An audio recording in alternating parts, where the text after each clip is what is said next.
de comment on se prépare pour une césarienne. En général, on ne se prépare pas.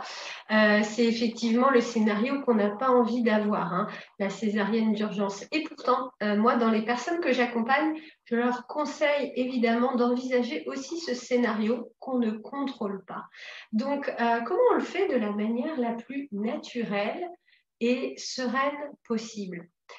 Je vous dis ça parce que parfois j'accompagne des mamans qui sont à leur deuxième, troisième grossesse, hein.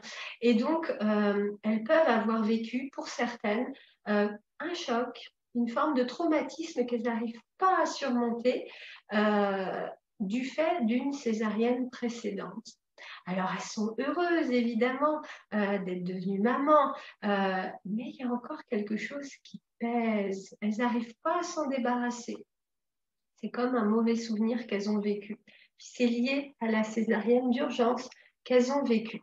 Donc, elles se sont senties à ce moment-là comme manipulées. Puis, elles n'ont rien compris de ce qui se passait au niveau de leur corps. Et c'est comme si on leur avait volé la naissance de leur enfant. C'est ça, le ressenti qu'elles ont parfois.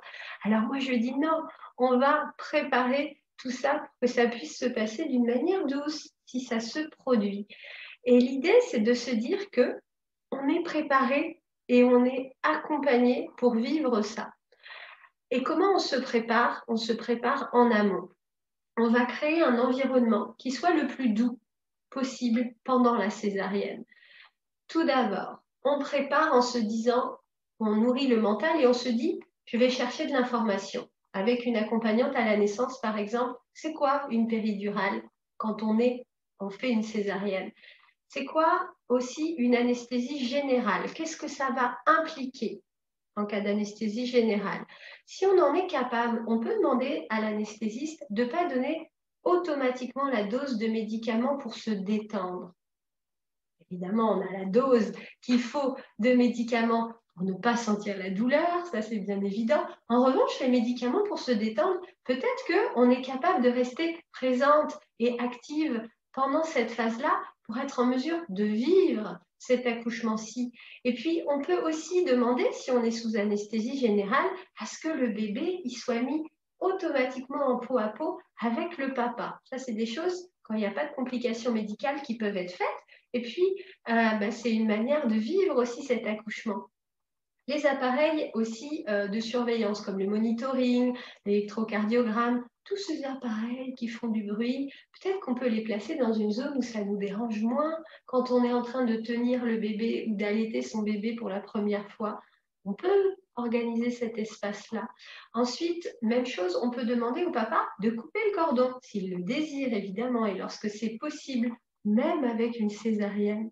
Autre chose qu'on peut faire, on peut demander à écouter de la musique, sa propre musique, hein. On s'est fait une belle playlist pour notre accouchement. Et puis, évidemment, on peut l'écouter si on est en salle d'opération pour se détendre de manière naturelle. Ensuite, ce qui est possible aussi, c'est de demander qu'on place le bébé sur nous lorsqu'ils sont en train de suturer tout ça, de manière à ce qu'ils soient en contact avec vous immédiatement. Tout ça, c'est des choses qui sont évidemment possibles.